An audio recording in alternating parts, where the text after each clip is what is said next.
하나님께서 우리에게 주시는 말씀은 빌립보서 3장 17절부터 4장 1절까지의 말씀입니다. 우리 함께 마음을 합하여 받들어 읽겠습니다. 형제 자매 여러분, 다 함께 나를 본받으십시오. 여러분이 우리를 본보기로 삼은 것과 같이 우리를 본받아서 사는 사람들을 눈여겨 보십시오. 내가 여러분에게 여러 번 말하였고 지금도 눈물을 흘리면서 말하지만 그리스도의 십자가의 원수로 살아가는 사람이 많이 있습니다. 그들의 마지막은 멸망입니다. 그들은 배를 자기네의 하나님으로 삼고 자기네의 수치를 영광으로 삼고 땅의 것만을 생각합니다. 그러나 우리의 시민권은 하늘에 있습니다. 그곳으로부터 우리는 구주로 오실 주 예수 그리스도를 기다리고 있습니다. 그분은 만물을 복종시킬 수 있는 권능으로 우리의 비천한 몸을 변화시키셔서 자기의 영광스러운 몸과 같은 모습이 되게 하실 것입니다. 그러므로 사랑하고 사모하는 나의 형제 자매 여러분, 나의 기쁨이요 나의 면류관인 사랑하는 여러분, 이와 같이 주님 안에 굳건히 서 계십시오. 아멘. 우리의 약함과 무지를 깨우치시고 힘있게 하시며 생명의 길로 인도하시는 항상 오르신 하나님의 사랑과 자비가 오늘 예배하기 위해 하나님 앞에 나온 자녀들에게 함께 하시기를 성어버이 성자 성령의 이름으로 축원합니다. 사순절 제2주일을 맞으면서 예수님의 공생애를 따라가고 있습니다. 지난주에 설교를 통해서 말씀드린 대로 예수님의 고난과 죽음, 부활은 예수님의 삶과는 뗄 수 없는 그런 떼어내서도 안 되는 그런 관계에 있는 말씀입니다. 예수님의 삶이 있었기 때문에 죽음도 있었고 고난도 있었고 부활도 가능했던 것을 우리가 분명히 기억해야 되겠습니다. 어, 그런데 자꾸 교회에서는 하늘 보좌 위에 앉으신 그리스도를 이야기하고 이 땅에서 땀 흘리면서 그 거친 광야를 돌아다니신 그 예수님은 거의 설교하지 않고 기적적인 것, 놀라운 일들, 그런 일들만 부각하면서 대부분 많은 교회에서 설교를 하고 있죠. 그렇지만 우리가 사순절기 동안은 예수님의 행적과 가르침, 공생애를 깊이 새기면서 그분의 발걸음을 따라가는 그런 경험을 하는 절기가 되어야 될 줄로 믿습니다. 오늘은 빌립보 말씀을 가지고서 함께 은혜를 나누고자 하는데 빌립보라고 하는 데는 필리피라고 이렇게 보통 발음을 합니다. 그리스 북동부에 있는 해안 도시로 바울이 유럽의 최초로 교회를 세웠던 그런 지역이기도 합니다. 그렇기 때문에 이 바울은 이 빌립보 교회에 대해서 특별한 그런 애정이 있었겠죠. 처음 세운 유럽의 교회다 하는 마음들 때문에. 근데 지금 빌립보 이 편지를 쓰는 이 바울은 지금 어디에 있냐? 옥중에 있습니다. 옥에 갇혀 있어요. 그럼에도 불구하고 그 감옥 안에서 자기의 그 첫 교회라는 그런 애정 때문에 편지를 쓰고 있고 또 빌립보 교회를 통해서 재정적인 후원을 꽤 많이 받았던 것 같아요. 그래서 그거에 대해서 감사한 마음을 전하고 있는데 그런 내용들 때문에 이 옥중에서 지금 편지를 쓰고 있다라는 거죠. 근데 여기 하나가 더 덧붙여서 빌립보 교회의 거짓 교사들이라고 하는 사람들이 침투했어요. 요즘식으로 말하면 뭐 신천지 같은 사람이겠죠. 뭐 이런 사람들이 맘먹고 그렇게 숨어서 들어오면 뭐 무슨 수로 그걸 막겠습니까? 그런데 아무튼 빌립보 교회의 이 거짓 교사라고 일컬어지는 이단자들이 교회에 들어와서 교회를 장악하려고 하는 시도를 하고 있었다는 거죠. 그러면서 오늘 읽은 이 말씀을 통해서 성도, 우리 기독교인, 크리스찬들의 정체성은 어때야 되는가 하는 것들에 대해 설명하면서 매우 중요한 선언을 하고 있다는 것입니다. 사도 바울은 오늘 말씀을 통해서 이런 얘기를 합니다. 나를 본받으십시오. 여러분이 우리를 본보기로 삼은 것과 같이 우리를 본받아서 사는 사람들을 눈여겨 보십시오라고 권면하고 있습니다. 이 말은 빌립보 교회에 침입한 이 거짓 교사들의 가르침을 경계하라라고 하는 그런 의미입니다. 즉 거짓 교사 또 이단자들이 교회에 들어와서 완전히 거짓된 교리, 잘못된 교리, 또 구원에 이르지 못하는 그런 가르침들을 베푼다 하더라도 그들이 하는 말을 듣지 말고 자기가 보였던 신앙의 모범을 따르라. 그리고 자기에게 충실한 사람들이 어떤 삶을 살아가고 있는가를 보라. 하는 그런 권면을 주고 있는 것이죠. 이 거짓 교사 또 이단자들은 어떤 사람들이었냐 하면은 유대교의 율법과 할례를 강조하는 그런 사람이에요. 그래서 어떻게 보면 다시 유대교로 돌아가자라는 이런 이야기를 하고 있죠. 근데 뭐 다시 유대교로 돌아갈 거면 그냥 유대교에 있으면 되지. 왜 예수님을 그리스도로 모시는 이 새로운 교회라고 하는 조직에 와가지고 그런 얘기를 하느냐라는 겁니다. 결국 분탕질을 치려고 그러고 교회를 흔들려고 하는 그런 시도이죠. 그러니까 뭐 다시 유대교로 돌아간다고 한다면은요, 예수님께서 어땠습니까? 율법을 1.1획도 뭐 바꾸지 않겠고 지키겠다라고 하셨지만, 그러나 예수님은 완전히 새롭게 율법을 재해석해 내셨잖아요. 하나님을 사랑하고 이웃을 사랑하라, 이웃을 내 몸과 사랑하라. 이렇게 완전히 새로운 계명들을 주시고, 또 그것들 때문에, 그런 선언들 때문에 그 율법을 어떻게 깨뜨린다라고 하는 그런 고발 때문에 십자가에 달려서 돌아가시면서 우리 인류의 죄를 대속하시는 그런 고난과 죽음을 당하셨다라는 거죠. 근데 다시 율법이 중요하고 할례가 중요하다라고 다시 유대교로 돌아가자라고 말한다는 것은 결국은 예수 그리스도의 십자가는 아무런 능력도 없고 아무런 효험도 없고 아무런 의미도 없는 것이다라고 그렇게 만들어 버리는 그런 주장이 될 수밖에 없다라는 겁니다.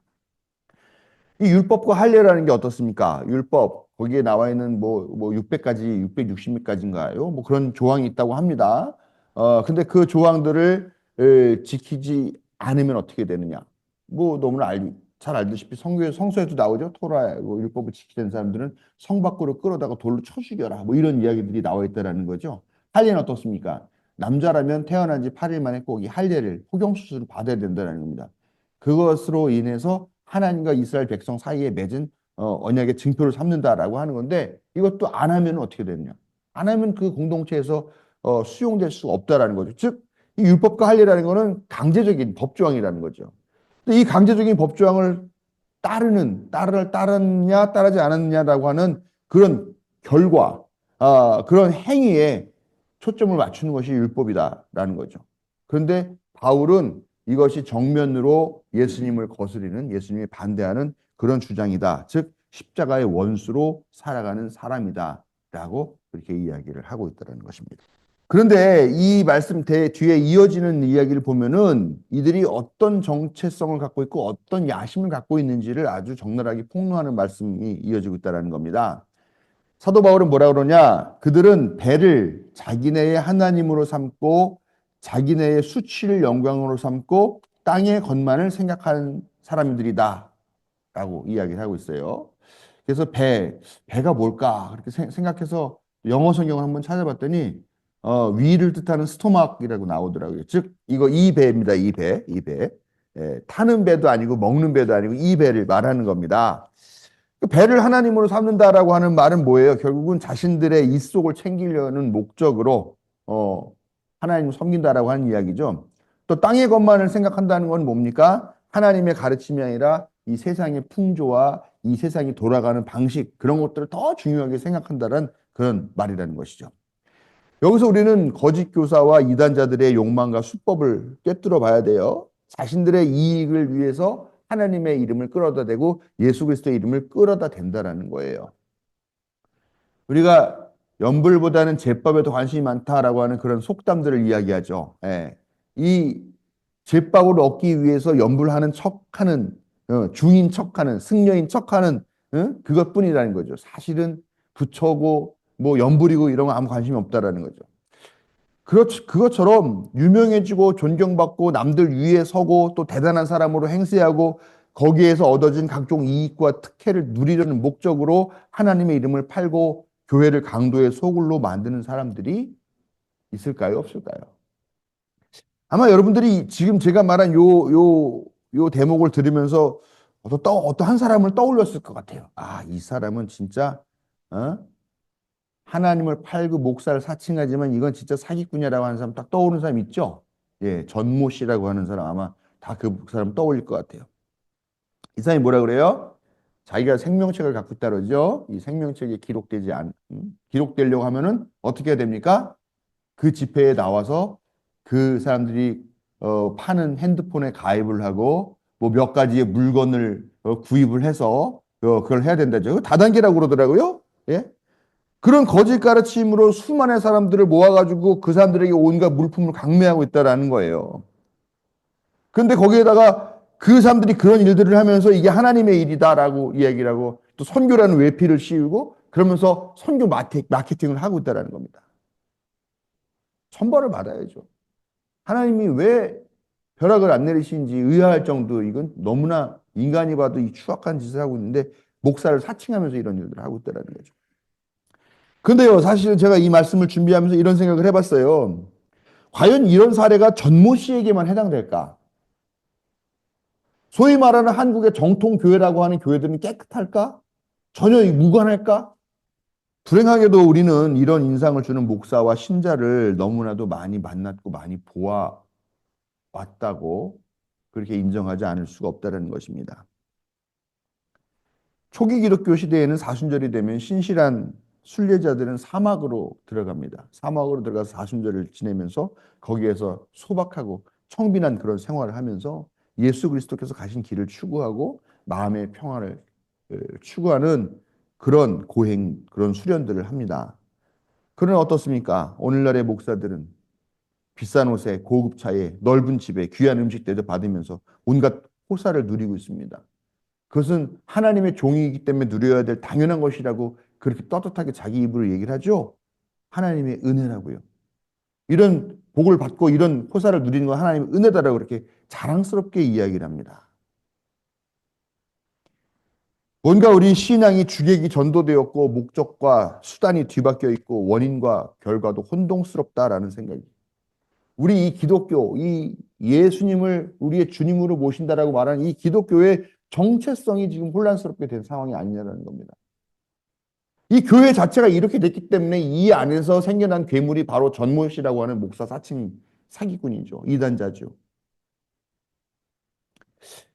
오늘 말씀 보면 그런 얘기가 나오잖아요. 자기네 수치를 영광으로 삼는다라는 말이 나오는데 저는 이게 어쩌면 지금 이 한국 교회 아니면 종교가 종교 역할을 다하지 못하기 때문에 하나님께서 분노하신 결과 아닌가라는 생각을 한다라는 겁니다. 얼마나 지금 교회가 이율배반적입니까?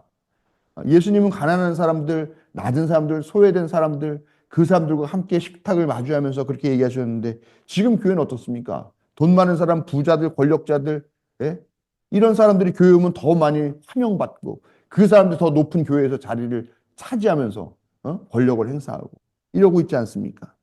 그러니까 이 교회 갖고 있는 이런 예수 그리스도의 복음을 배반한 이런 이율배반이라든가 자기의 근본의 존재 목적을 잊어버린 이런 자가당착이나 이런 것들이 오히려 자기네의 수치를 자기네가 했던 말을 자기가 토한 것을 다시 개가 집어먹듯이 자기가 한 말조차도 지키지 않는 자기 부끄러운 모습으로 살아가는 이런 것들을 자기네 수치를 영광으로 삼는다라는 그런 사도 바울의 비판일 것이라고 저는 말씀 읽으면서 그런 영감을 받았습니다.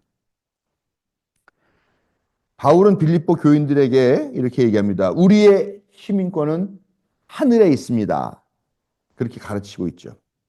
간단하게 말하면 이거예요. 이 앞에 말과 다 비교해서 보면 이 속을 채우기 위해서 세속적 풍조, 즉 탐욕과 거짓의 영혼을 파는 그런 사람들과는 근본적으로 다른 사람이다. 우리는 이런 선언인 것입니다.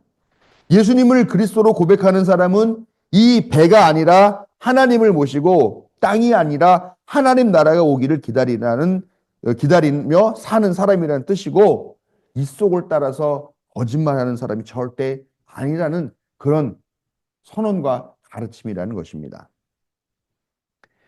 여러분 여기서 이 빌립보가 시민권이라는 말을 쓴 거가 어떻게 보면 참 뜬금없지 않아요? 그 시대에 무슨 시민권 무슨 시민혁명도 일어나기 전 그 고대인데 그때 무슨 무슨 그때 시민권 얘기가 나올까? 근데요, 여러분 이 시민권의 역사가 사실 꽤 길더라고요. 특히 그 그리스 로마 정 그때부터 아마 시작이 되었던 그런 권리인 것 같아요. 그러니까 예수님 당시에도 이 시민권이라는 게 있었죠. 근데 이 당대에서 말하는 일반적인 시민권, 이 빌립보서에서 바울이 말한 이 시민권이라는 건 뭐냐? 로마 제국의 구성원으로 인정을 받은 사람들에게 주어지는 그런 권리와 특권을 말하는 것입니다. 근데 식민지 백성들에게도 이 시민권이 주어지긴 했어요. 그러나 식민지에 산다고 다 시민권 인정하는 게 아니죠. 요즘 그 뉴라이트들이 얘기하는 것 중에 좀 그 얘기가 있죠. 뭐, 그러면은 조선이 일본의 식민지가 됐으면 그럼 조선 사람들의 국적은 일본 국적이지 무슨 그 사람이 뭐냐 이런 개소리를 하는 얘기가 있는데요. 그러나 지금 밝혀진 것들에 보면은 조선 사람들은 결코 일본의 시민으로서의 대우나 권리를 전혀 받지 못했다고 나오고 있어요. 화폐도 다른 걸로 썼고, 예, 제도 자체도 다르고 그렇기 때문에 그거는 말도 안 된다라고 하는 건데 마찬가지로 이 식민지 사람들에게도 이 시민권이 주어지긴 했지만 아무에게나 준 것도 아니고 아주 특혜적인 그런 권리였고 차등이 있었고 또 범위도 누구나 다 갖는 것이 아니라 제한적인 그런 권리였었다는 거죠. 그런데요, 이 로마라는 나라는 또 어떤 나라인가라는 걸 보자는 겁니다. 로마가 대제국을 건설했다고 오래오래 역사에 남는 그런 국가이긴 합니다만 그 나라가 어떻습니까? 수많은 약한 나라들을 무력으로 쳐들어가서 폭력으로 정복하고 그 땅을 지배하면서 그 식민지를 착취하고 식민들을 착취하고 함부로 대하고 생사여탈권을 쥐고 움직이는 그런 시스템으로 운영됐던 나라, 그런 제국이 로마라는 것입니다. 팍스 로마나 로마의 평화라는 말을 되게 많이 하는데요. 여러분, 이 로마의 평화가요, 모든 사람의 평화가 아니라는 겁니다. 예? 소위 말하는 시민권자, 로마로부터 그 공헌을 인정받아서 그 권력과 권위를 받은 그런 시민권자와 부역자들에게만 해당되는 그런 평화였다라는 겁니다. 식민들은 어떻습니까? 전쟁으로 자기의 삶의 터전과 그 국가 기반이 완전히 다 박살이 나고 자기의 가족들이 끌려나가서 죽임을 당하고 노예로 끌려가고 하는 그런 처참한 상황을 당한 그런 피해 결과물이었다라는 겁니다. 그 시민권이라는 게 사실 어떻게 보면은 자랑스럽고 떳떳한 게 아니라는 거죠. 겉으로는 로마가 평화를 말하지만 사실은 착취이고 전쟁이고 폭력이었으니 이 보세요. 앞에서 말하는 것과 다르고 그 속 내용이 다르고 이게 뭐냐? 이게 바로 이단자들 거짓 교사들이 하는 행태이고 그게 바로 이 땅의 행태라는 겁니다. 앞에서는 이 말하고 뒤에서는 전혀 딴짓을 하는. 우리가 제일 갖고 싶은 시민권이 있죠. 많은 사람들이 그 시민권을 하나 가졌으면 좋겠다라고 하는 거 어디겠습니까? 미국 시민권이겠죠. 근데 미국 시민권도 이것과 크게 다르지 않잖아요. 예? 지금 온갖 나라에 뭐 관세나 뭐다 이런 걸로 하면서 깡패같이 협박하면서 그렇게 해가지고 자기네 국민들을 뭐 살찌겠다고 하겠다는데 내가 볼 때는 국민들 살찌는 게 아니죠. 지금 뭐 도찐가 뭔가 하는 그 말도 안 되는 권력을 누구예요? 그 테슬라 만든 녀석이 누구지? 갑자기 생각이. 예. 머스크에게 줘가지고 지금 벌써 수십만 명의 그 공무원들을 지금 퇴직시켰다라고 하니까 결국은 뭡니까? 또 다시 세계를 착취하고 자국민까지 착취해가지고 가진 자들, 권력자들끼리 나누어 갖겠다라고 하는 참 발칙한 그런 상상을 하고 있는 것이죠. 그러니까 우리가 참 이 미국 시민권도 로마 시민권과 다르지 않고 뭐 지금의 로마가 미국이죠. 그렇죠? 예. 아무튼 바울은 이런 로마의 시민권과 완전히 정반대에 위치한 시민권을 이야기합니다. 그게 뭐냐 하면 바로 하늘의 시민권.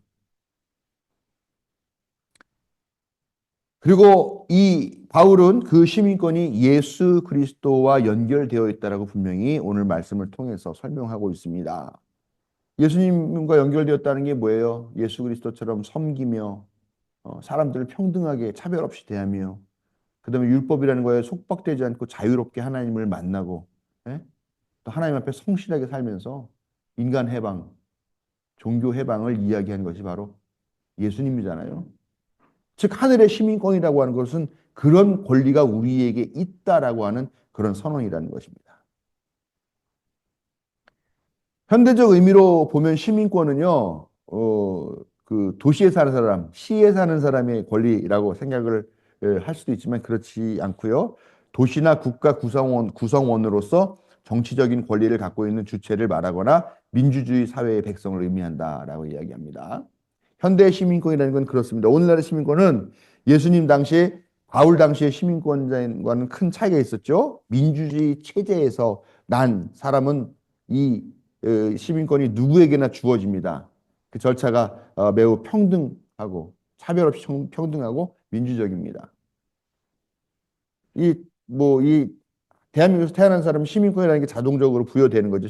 다른 전 세계 어디서도 민주주의 체제 안에서 있는 나라에서 태어난 사람은 자연적으로 제한적이지 않게 그 시민권을 부여받고 태어난다는 겁니다. 그런 의미에서 어떻게 보면 뭐 인간의 존엄성과 같은 천부적인 뭐 모든 사회주의 국가나 아니면은 그런 체제가 다른 국가에서는 그렇지 않을 수가 있고 그렇지만 이게 하늘이 주신 권리다라고 생각을 할 수가 있습니다. 그런 의미에서 오늘날의 시민권은 완전하지는 않습니다. 그러나 바울이 말하는 하늘의 시민권에 좀 더 가깝지 않겠는가라는 그런 생각을 하게 된다는 겁니다.